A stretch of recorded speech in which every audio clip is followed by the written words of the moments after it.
जय हिंद दोस्तों, स्वागत है हमारे चैनल पे। चलिए आज का काम हम लोग स्टार्ट करते हैं। सबसे पहले हम एक क्लास बनाते हैं, ठीक है। यहाँ पे एक क्लास बनाते हैं नया। क्या नाम रखें हम? टीचिंग रख देते हैं, टीचिंग, ठीक है। मेन फंक्शन हमको चाहिए, पब्लिक स्टैटिक वॉइड मेन पे क्लिक किया, फिनिश। हमारा मतलब इतना तक बन चुका है, ठीक है। एक बात और बताना था, सिस आउट एंटर। अगर यदि तुम इसको कंपाइल करोगे कोई एरर नहीं आया, देख लो सक्सेसफुली कंपाइल होगा, आउटपुट में कुछ नहीं आएगा, बस खाली आएगा ब्लैंक स्क्रीन। लेकिन अगर यदि तुम system.out.print लिख के छोड़ दी हो, कंपाइलेशन एरर आएगा। देखो क्या लिख के आ रहा है, the method print boolean in int print stream is not applicable for the argument। इसका मतलब कि system.out.print जो मेरा एक कंस्ट्रक्टर है, ये भी मेरा एक कंस्ट्रक्टर है। ऐसा कोई कंस्ट्रक्टर नहीं बना है system.out.print मेथड का जिसमें बाय डिफॉल्ट तुम कुछ ना डालो, एरर ना आए। वही हम इसमें सिंगल कोटेशन डालेंगे, देखो एरर खत्म हो गया। यहाँ कोई एरर आ रहा है? नहीं आ रहा है एरर। वही अगर से सिंगल कोटेशन हटा के देखे, देखो एरर आया। फिर से रन करके देख लेते हैं, देखो एरर आया ना। रुको दिखा देते हैं थोड़ा मैक्सिमाइज करके। Error exception in main thread print stream में बुलियन टाइप का होना चाहिए। यहाँ पे प्रिंट एलएन में काम करेगा, प्रिंट एलएन में कोई एरर नहीं है। लेकिन वही अगर हम यहाँ पे प्रिंट लिखेंगे, एरर जनरेट करके देगा। तो ऐसा कोई मेथड नहीं है जिसमें ब्लैंक में मतलब प्रिंट हो। तुम डबल कोटेशन डालो, कोई एरर नहीं है, खत्म हो गया। चलो ये हो गया। एक और इम्पोर्टेंट बात, अगर यदि हम इंट ए लिख के छोड़ दी है, कंपाइलेशन एरर देगा। रन करते हैं, देखो।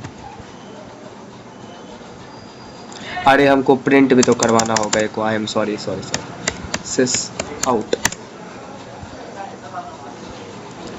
हाँ हमको यही चाहिए। रुक जाओ, SYSOUT। अरे यार क्या नोटंकी है यार इसका। कॉपी पेस्ट, ठीक। इसको नीचे कर देते हैं। हाँ चलो, इसमें अगर यदि हम ए को प्रिंट करवाएंगे, कंपाइलेशन एरर जनरेट करके देगा। देखो अनरिजॉल्व कंपाइलेशन प्रॉब्लम, वेरिएबल में नॉट बी इनिशियलाइज्ड।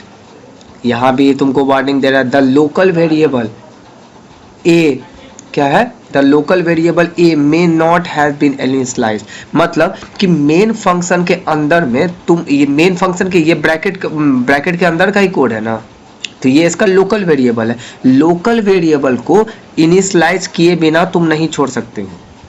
तुम इंस्टेंस को करो। यहाँ पे हम बनाते हैं एक मेथड, वेरिएबल बनाते हैं इंट ए। इसको करेंगे, देखो कोई कंपाइलेशन एरर नहीं है। ए को नहीं यहाँ पे प्रिंट करवा रहे हैं, ठीक है। देखो कोई कंपाइलेशन एरर नहीं है, पूरा का पूरा। हम कुछ प्रिंट नहीं करवा रहे इसलिए ब्लैंक स्क्रीन है। अगर प्रिंट करवाते तो नहीं आता, ठीक है।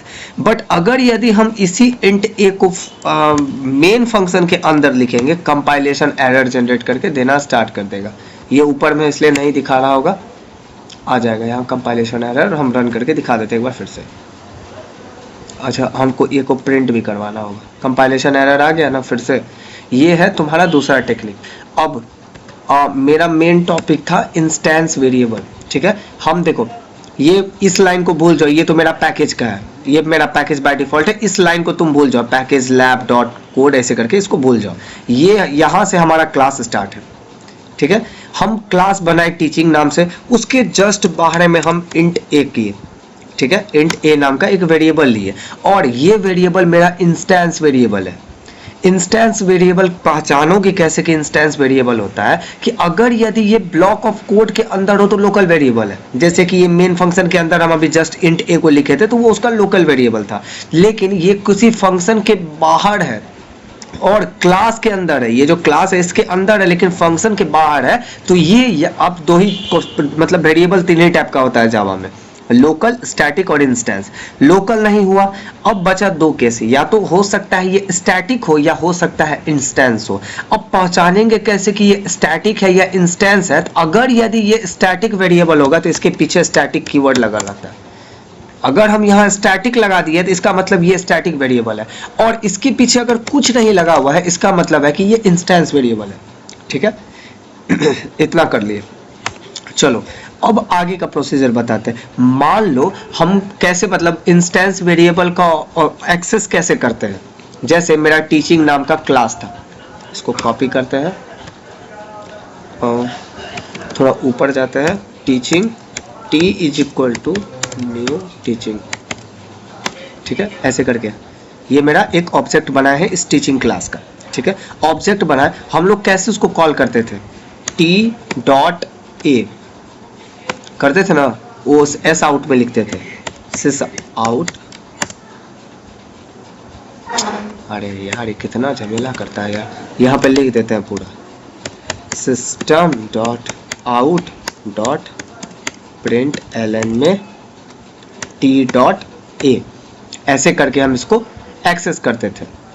और इसका आउटपुट यहाँ पे हम एक बार रन करके दिखा देते हैं। ठीक है देखो आउटपुट हम 0 है, क्यों, क्योंकि ये इंस्टेंस वेरिएबल है। लोकल वेरिएबल को अगर तुम इनिशियलाइज किए बिना छोड़ दिए तो कंपाइलेशन एरर आएगा, लेकिन इंस्टेंस वेरिएबल के लिए ऐसा नहीं है। इंस्टेंस इस वैल्यू को बाय डिफॉल्ट तुम्हारा कंपाइलर, तुम्हारा जो कंपाइलर है वो बाय डिफॉल्ट इसके वैल्यू को 0 इनिशियलाइज कर देता है, अगर यदि तुम नहीं कुछ किए हो तो। ये तुम्हारा कंस्ट्रक्टर करके देता है।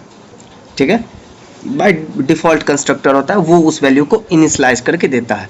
चलो मान लो कि a का वैल्यू है 10 एग्जांपल के लिए। ठीक है int a is equal to 10। हम इसी को कॉपी करते हैं 1 मिनट के लिए। चलो इसको कॉपी किए, इसको कॉपी किए, इसको टेस्ट t है तो इसको हम t2 बना देते हैं, इसको t1 बना देते हैं। ठीक है सहूलियत के लिए सही रहेगा। हम 2 ऑब्जेक्ट बनाए हैं इस क्लास का। ठीक है इसमें कंपाइलेशन एरर आया क्योंकि t.a है, t हम हटा के t1 कर दिए ना, इसीलिए इसको छोड़ दो अभी 2 मिनट के लिए। 2 ऑब्जेक्ट बनाए हैं t1 और t2, 2 ऑब्जेक्ट बनाए हैं। हमको इंस्टेंस वेरिएबल को कॉल करना है। हम रुको एक काम करते हैं, plus plus t1 dot x example के लिए ये किए। ठीक है हम क्या किए, plus plus t1 dot x, और प्रिंट करवा रहे हैं t1 x नहीं है सॉरी a है, t1 डॉट ए को हम प्रिंट करवा रहे हैं t1 डॉट ए को, और प्रिंट करवा रहे हैं t2 डॉट ए को। हाँ इसका आउटपुट आना चाहिए हमको 11, इसका 11 और इसका 10, तो हमको 11 और 10 आना चाहिए एज अ आउटपुट। 11 11 आ रहा है, 11 11 इसलिए आ रहा है क्योंकि हम t1 पे वैल्यू, अच्छा यहाँ पे यार ये भी t1 है ये भी t1 है, हमको t2 को प्रिंट करना था, आई एम सॉरी। 11 और 10 आ रहा है। देखो ये 11 और 10 कैसे हो गया, यही इंस्टेंस वेरिएबल का सबसे बड़ा मैजिक है। इंस्टेंस वेरिएबल ये जो मेरा a है ना, इसका 2 कॉपी बना, एक कॉपी इस ऑब्जेक्ट के पास गया और दूसरा कॉपी इस ऑब्जेक्ट के पास गया। ऐसा नहीं है कि यही a दोनों को मिल गया, ऐसा कुछ नहीं है, दोनों को अलग अलग a का वैल्यू मिला, इसको भी 10 मिला, इसको भी 10 मिला, और ये जो नीचे वाला है इसको भी 10 मिला। ये t1 क्या किया ना कि उसमें एक वैल्यू इंक्रीमेंट कर दिया, मतलब कि मतलब a के वैल्यू में एक इंक्रीमेंट किया, plus plus t1 dot a किया, एक इंक्रीमेंट किया, तो ये t1 के वैल्यू में चेंज हुआ है, ये t2 के वैल्यू में कोई इफेक्ट नहीं पड़ा। देखो t2 मेरा अभी भी t2 मेरा स्टार्टिंग में 10 था और लास्ट में आउटपुट में भी हमको 10 प्रिंट करके दिया। हम चेंज कर रहे हैं t1 को। इसका बेसिकली कहने का ये मतलब है ना मेरा कि यहाँ पे एक a वेरिएबल का 2 सेपरेट कॉपी बन रहा है। अगर यदि हम यहाँ पे एक और ले लेते हैं टीचर, ऐसे करके कंट्रोल C, इसको t2 इसको t3 कर देते हैं। ठीक है t3 कर दिए। अगर यदि हम इसी को प्रिंट करवाएंगे, रुक जाओ, कंट्रोल C प्रिंट करवाए, हम यहाँ पे क्या किए हैं 1 मिनट के लिए, plus minus minus t3 dot A. अब हम माइनस माइनस मतलब कि 3 ऑब्जेक्ट बनाए, तो a का वैल्यू मतलब t1 के पास भी गया, t2 के पास भी गया और t3 के पास भी गया, तीनों के पास 10-10 वैल्यू चला गया। t1 क्या किया कि अपने 10 वैल्यू में से वो क्या किया कि एक वैल्यू इंक्रीमेंट किया, तो अब T1 का वैल्यू चेंज होके हो गया 11। T2 अपने वैल्यू में कुछ नहीं किया तो उसका वैल्यू एज इट इज, और T3 जो है वो अपने वैल्यू में एक डिक्रीमेंट किया तो इसका वैल्यू हो गया 9। ठीक है, इसका ये कहने का मतलब है कि इंस्टेंस वेरिएबल, ये मेरा इंस्टेंस वेरिएबल है, इसमें स्टैटिक कीवर्ड यूज नहीं किए हैं, इसका मतलब ये मेरा इंस्टेंस वेरिएबल है। इंस्टेंस वेरिएबल मेरा वो वेरिएबल है जिसका कॉपी हर ऑब्जेक्ट के लिए अलग अलग बनता है। यहाँ पे 3 ऑब्जेक्ट बनाए हैं और उसका 3 कॉपी बना, एक T1 के लिए अलग कॉपी, T2 के लिए अलग कॉपी और T3 के लिए अलग कॉपी। इस T1, T2, T3 के वैल्यू का कोई लेना देना नहीं इसको अपने से। देखो हम T1 में चेंज कर रहे हैं, एक वैल्यू बढ़ा रहे हैं T1 में, तो इसका इफेक्ट सिर्फ T1 में पड़ा है, इसका इफेक्ट सिर्फ T1 में पड़ा है। T2 और T3 में इसका कोई इम्पैक्ट नहीं पड़ा है। हम T3 के वैल्यू में एक डिक्रीमेंट किए, इसका इम्पैक्ट सिर्फ T3 में पड़ा है। ये यहाँ पे हम T3 कर देते हैं, एक मिनट के लिए, सॉरी। हाँ, इसका इम्पैक्ट सिर्फ T3 में पड़ा है, इसको अलावा और किसी पे नहीं पड़ा है। कहने का ये मतलब है कि इंस्टेंस वेरिएबल मेरा वो वेरिएबल है जिसका सेपरेट कॉपी हर ऑब्जेक्ट के लिए बनता है, हर ऑब्जेक्ट के लिए सेपरेट सेपरेट कॉपी बन रहा है, मल्टीपल कॉपीज बनता जा रहा है। T1 के लिए अलग कॉपी बना, T2 के लिए अलग कॉपी बना और T3 के लिए भी अलग कॉपी बना। हम T1 और T3 में चेंजेस किए, T2 में नहीं किए। इसको रन करके देखते हैं, हमको आना चाहिए 11 10 9, 11 10 9 आया, यही है मेरा आउटपुट। ये होता है मेरा इंस्टेंस वेरिएबल, स्टैटिक वेरिएबल। तीसरा बच गया है स्टैटिक। देखो स्टैटिक वेरिएबल मेरा वो वेरिएबल है जिसको एक्सेस करने के लिए ऑब्जेक्ट का कोई काम नहीं पड़ता है। कंट्रोल स्टार से इसको कमेंट कर देते हैं, ठीक है, ये सबको भी कमेंट कर देते हैं, इस सब का भी कोई यूज नहीं है। ठीक है, ये T1.x है, इसलिए कंपाइलेशन यहाँ एरर आ रहा है। देखो ये मेरा एक स्टैटिक मेथड, स्टैटिक वेरिएबल है। कैसे पहचाने, क्योंकि इसमें स्टैटिक कीवर्ड लगा हुआ है, देखो इसलिए ये मेरा स्टैटिक है। स्टैटिक को एक्सेस करने के लिए हम लोगों को क्लास का, मतलब स्टैटिक वेरिएबल मेरा वो वेरिएबल है ना जिसका एक कॉपी पूरे क्लास के हर चीज के लिए सेम रहेगा, कॉमन रहेगा। जैसे इंस्टेंस में सबका अलग अलग बन रहा था, इसका एक ही बनेगा और सबको वही मिलेगा। मान लेते हैं कि हम यहाँ पे कर दिए हैं, मतलब इसको एक्सेस कैसे करेंगे इन स्टैटिक को, तो क्लास का रेफरेंस के साथ में इसको कॉल करते हैं। टीचिंग नाम है मेरे क्लास का, टीचिंग क्लास का नाम डॉट जो भी मेरा वेरिएबल है ए, टीचिंग डॉट ए, ऐसे करके हम इसको एक्सेस कर लिए, इसको कमेंट कर देते हैं। ठीक है, हम इसको रन करते हैं। देखो मेरा आउटपुट टीचिंग डॉट ए का वैल्यू है 10, तो हमको 10 देना चाहिए। देखो 10 आया कि नहीं आया। हम इसको ऐसे कॉल करते हैं, कैसे फिर से बता देते हैं। स्टैटिक वेरिएबल को एक्सेस करने के लिए हम क्या करते हैं, ऑब्जेक्ट का कोई काम नहीं पड़ता है। ऑब्जेक्ट हम लोग क्रिएट इसलिए करते हैं ना क्योंकि हमको रेफरेंस चाहिए। हर ऑब्जेक्ट का अलग अलग रेफरेंस बन रहा था, जैसा कि अभी हम तुमको इंस्टेंस वेरिएबल में बताया। लेकिन स्टैटिक वेरिएबल का सिर्फ एक ही कॉपी बनेगा, एक कॉपी सबको मिलेगा, एक ही कॉपी। अगर कोई एक भी उसमें चेंजेस किया ना तो उसका इम्पैक्ट बाकी पे भी पड़ेगा। जैसे देखो प्लस प्लस ए जैसी एक ही है, अब हम प्रिंट करवाएंगे, इसका वैल्यू आएगा 11। ठीक है,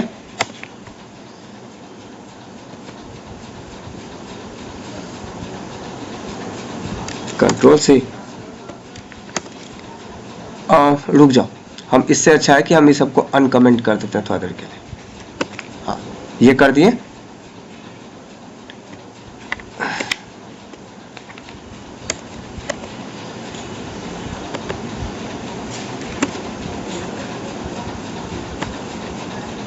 ऑब्जेक्ट हम लोग यहाँ पे ऑब्जेक्ट बनाना इसका कंपलसरी नहीं है, लेकिन अगर हम चाहे तो इसका ऑब्जेक्ट क्रिएट कर सकते हैं। स्टैटिक का भी रेफरेंस सबको देगा भाई, ऐसा कोई बात नहीं कि किसी को रेफरेंस नहीं दे रहा है, रेफरेंस दे ही रहा है। बट हमको बार बार ऑब्जेक्ट बना के रेफरेंस लेने से अच्छा है कि हम क्लास का ही एक्सेस कर ले, क्लास के नाम को यूज कर। जैसे यहाँ पे लिखे थे ना टीचर डॉट ए, ऐसे करके इसको एक्सेस कर ले, तो वैसे ही कर सकते हैं। काम आसान रहता है, तुमको समझाने के लिए बस कर रहे हैं। ठीक है, हम यहाँ पे प्लस प्लस ए की है। ठीक है, हम देखो यहाँ पे क्या कर रहे हैं, plus plus T2 dot A, example के लिए ये किए, एग्जाम्पल के लिए T2 डॉट ए, हम यहाँ पे मान लेते हैं plus plus T1 dot A. ठीक है, इसको माइनस माइनस कर देते हैं, ज़्यादा समझ में आएगा। इसको माइनस की है T1 में, मतलब कि इस ऑब्जेक्ट के लिए हम माइनस माइनस कर रहे हैं और T2 के लिए हम प्लस प्लस कर रहे हैं। मतलब कि आंसर आना चाहिए हमको 9, काहे कि ए मतलब T1 डॉट ए का वैल्यू हम 10 इनिशियलाइज किए हैं, तो 10 माइनस 1 तो 9 आना चाहिए, और T2 में प्लस प्लस कर रहे हैं तो इसका वैल्यू 11 आना चाहिए। लेकिन हमको यह आउटपुट प्रिंट करके देगा 10 10 10 दिया प्रिंट करके 10। चलो हम T2 को भी प्रिंट करवा लेते हैं, देखो दोनों में 10 देगा आंसर, यही है ना मेरा T2। चलो रन करवाते हैं, 10 10 आया आंसर। ये इसलिए 10 10 आया क्योंकि इसका एक सेपरेट कॉपी बन रहा है, मतलब कि सेपरेट कॉपी नहीं, एक कॉमन कॉपी बना है। मतलब कि अगर ए के वैल्यू में हम कोई भी चेंज करेगा, चाहे T1 चेंज करे या T2 चेंज करे, उसका इम्पैक्ट सब पे पड़ेगा। जैसे मान लेते हैं हम फिर इसका वैल्यू को बढ़ाए हैं T3 में, T3 डॉट ए, एक में अगर चेंज करे तो उसका इम्पैक्ट सब पे पड़ेगा क्योंकि कॉमन है। मतलब मेरे पास एक चीज है जो कॉमन है, जो सब यूज कर रहा है उसको, अगर यदि तुम उसको चेंज करने का कोशिश करोगे तो बाकी पे भी उसका इम्पैक्ट पड़ेगा, बाकी का वैल्यू भी ऑटोमेटिकली चेंज हो जाएगा। देखो क्या किए, 10 वैल्यू था, इसमें एक घटाए हो गया 9, इसमें एक बढ़ाए फिर से हो गया 10, और इसमें फिर एक बढ़ाए हो गया 11। देखो अब तीनों का आंसर मेरा आना चाहिए 11 11 11। कॉमन है ऑब्जेक्ट सबका, तीनों का 11 11 11 आया, चेक कर लो। ये होता है मेरा स्टैटिक का मतलब। अगर हम फिर से बता देते हैं स्टैटिक और इंस्टेंस में डिफरेंस, स्टैटिक का एक कॉमन वैल्यू, कॉमन ऑब्जेक्ट बनता है और वही कॉमन चीज सबके पास डिस्ट्रीब्यूट होता है। मतलब कि T1 के पास जो है वो T2 के पास भी और T3 के पास भी रिलेशनशिप बन रहा है कि यही ए वेरिएबल शेयर किया जा रहा है, शेयर कर रहा है, मतलब एक दूसरे के साथ, मतलब शेयर करना होता है ना, शेयर कर रहा है। T1 भी, T2 भी और T3 भी, तीनों शेयर कर रहा है। अगर T1 उसमें कुछ भी चेंज करने का कोशिश किया, उसका असर T2 और T3 पे ऑटोमेटिकली पड़ेगा। तुम देख सकते हो T1 प्लस प्लस किया, देखो हम तुमको दिखाते हैं। चलो इसको हटाए, रन किए, देखो minus minus T1 dot A है, तो इसका वैल्यू, सबका वैल्यू अब 9 आ गया होगा, 9 9 9 आया। हम क्या किए, सिर्फ T1 चेंज करने का कोशिश किया, ए स्टैटिक इंट ए के वैल्यू को 10 से 1 घटाने का कोशिश किया, माइनस माइनस किया, एक कम किया, और उसका असर देखो T1 पे भी पड़ा, T2 पे भी पड़ा और T3 पे भी पड़ा। इसका मतलब कि एक कॉमन ऑब्जेक्ट है, अगर कोई एक चेंज करने का कोशिश करे तो बाकी ऑब्जेक्ट पे भी उसका असर पड़ेगा। ये होता है स्टैटिक का मतलब, ये स्टैटिक का मतलब होता है।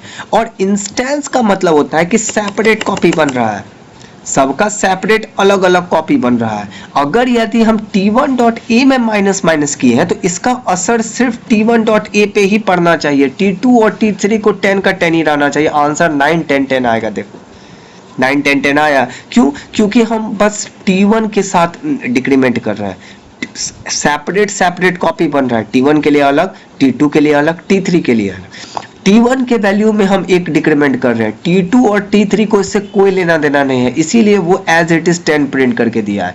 फिर से अगर plus plus T3 dot A करेंगे, अब देखो 9 10 11 आना चाहिए, 9 10 11 आया। हम T1 में एक बढ़ाए, ये पहले वैल्यू मतलब ए, इंट ए जो ये जो ए है ये इसके पास भी गया, ये इंट ए इसके पास भी गया, और ये इंट ए T3 के पास भी गया, तीनों के पास 10 10 गया। ठीक है, T1 अपने 10 का क्या किया कि एक घटा दिया अपने 10 को, ठीक है। T3 अपने 10 को एक बढ़ा दिया और T2 उसको कुछ नहीं किया, तो वैल्यू आ गया मेरा 9 10 11। ये एक घटाया T1 तो इसका वैल्यू 9 T1 में, T2 कुछ नहीं किया तो 10 का 10 ही एज इट इज रह गया, और T3 उसको एक बढ़ाया तो इसमें पहले था 10 अब हो गया 11, तो 9 10 11। ये होता है मेरा स्टैटिक और इंस्टेंस वेरिएबल में डिफरेंस।